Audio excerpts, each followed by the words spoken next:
বুকে থাকতে কি ভূতে কিলায় নাকি আপনাকে? ভূত পেয়েছে আপনাকে? ভূতে কিলায়?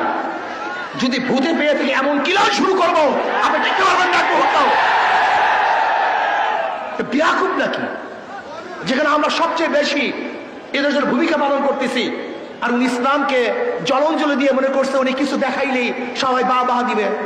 বাংলাদেশের মানুষ ছিলেন, এই যে দেখেন মেট্রো রেল শেখ হাসিনা করছে, মনেও কেউ করে না। যমুনা ব্রিজ করছে, একবার কেউ ভুলে উচ্চারণ করে না। ওনার উন্নয়নের কথা সবাই ভুলে গেছে। বাংলাদেশের মানুষ ছিলেন আপনি? ইসলামকে বাদ দিয়ে, ধর্মকে বাদ দিয়ে আপনি যদি গোটা বাংলাদেশকে স্বর্ণ দিয়ে বান্ধিয়ে দেন, স্বর্ণ, প্রত্যেকটা মানুষের শরীরে যদি স্বর্ণের পোশাক থাকে, প্রত্যেকটা বাড়ি যদি মরমর পাথরের থাকে, আর আপনি একদিন ধর্মের বিরোধিতা করবেন, ওই সমস্ত পাথর আর সমস্ত স্বর্ণ আপনার মুখের মধ্যে ছুঁড়ে ফেলবে, ছুঁড়ে ফেলবে, থুক মারবে আপনার মুখের মধ্যে, থুক মারবে আপনার মুখের মধ্যে, থুক মারবে বাংলাদেশের মানুষ আপনার মুখের মধ্যে। আপনি ভেবেছেন আমরা সবাই আপনাদেরকে খুব সাহস যোগাই, প্রশংসা করতেছি।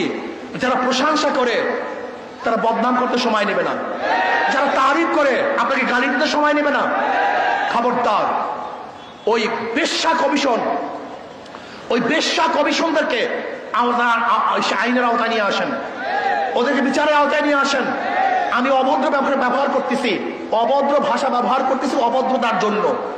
এখানে আমি কোনো সুভদ্র ভালো ভাষা ব্যবহারই করতে চাই না।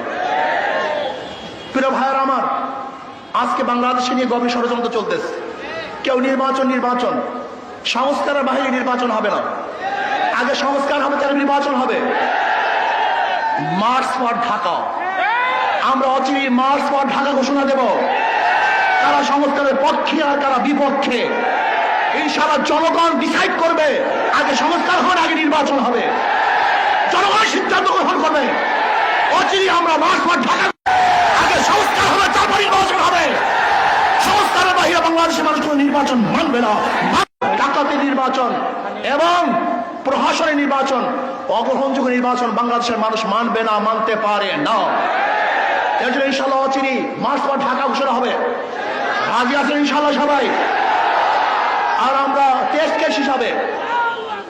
কেস হিসাবে প্রথমে স্থানীয় নির্বাচন চাই। যদি স্থানীয় নির্বাচন সুস্থ করতে পারে তাহলে আমরা মনে করব জাতীয় নির্বাচন সুস্থ হবে। আর স্থানীয় নির্বাচনে সুস্থ না হয় তাহলে বুঝবো যে নির্বাচনের পরিবেশ এখনো সৃষ্টি হয় নাই।